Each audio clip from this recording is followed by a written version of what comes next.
যুবসাথীর payment status কিভাবে check করবেন, যাদের এসএমএস এসছে কিন্তু টাকা আসেনি, যাদের এসএমএস আসেনি এবং যাদের টাকা ঢুকেছে তাদের কোন মাসে টাকা পেয়েছেন, তো পেমেন্ট স্ট্যাটাস সেটা কিভাবে চেক করবেন আজকের এই ভিডিওর মাধ্যমে আপনাদেরকে দেখাবো। তো চলুন, এই ওয়েবসাইটের লিঙ্ক কিন্তু আমি অলরেডি ডেসক্রিপশন বক্সে দিয়ে রেখেছি। ডেসক্রিপশন বক্স থেকে আপনারা কিন্তু ডাইরেক্ট ক্লিক করে চলে আসতে পারবেন।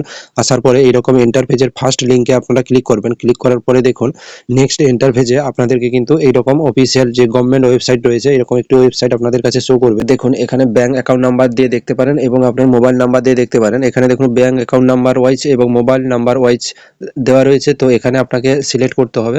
তো আপনি মোবাইল নাম্বার দিয়েও দেখতে পারেন। দেখতে গেলে এখানে আমি আপনাদের যে রেজিস্টার করেছিলেন যে মোবাইল নাম্বার দিয়ে, তো সেই মোবাইল নাম্বার এখানে সিলেক্ট করে এখানে আপনার রাইট সাইডে মোবাইল নাম্বার টাইপ করবেন। টাইপ করে এখানে নিচে দেখুন যেটা ওটিপি লেখা রয়েছে তার নিচে কিন্তু জেনারেট ওটিপি বলে অপশন রয়েছে। তো জেনারেট ওটিপিতে ক্লিক করার পরে আপনার ওই রেজিস্টার্ড মোবাইল নাম্বার একটি ওটিপি আসবে। ওটিপি আসার পরে এখানে ওটিপি নম্বরটা যে মেসেজে দিয়েছে আপনাকে, তো ওইটা এখানে আপনাকে টাইপ করতে হবে। টাইপ করার পরে দেখুন সাবমিট অপশন শো করছে, তো সাবমিট অপশনে ক্লিক করবেন। ক্লিক করার পরে এখানে নিচের এন্টার পেজে যেটা আসবে দেখুন, তাই এখানে কিন্তু দুটো একই নাম্বারে দুটো ফর্ম ফিল আপ হওয়ার কারণে এখানে কিন্তু দুটো অ্যাকাউন্ট নাম্বার শো করছে। তারপরে এখানে দেখুন অ্যাকশনের সোজা এডিট অপশন রয়েছে।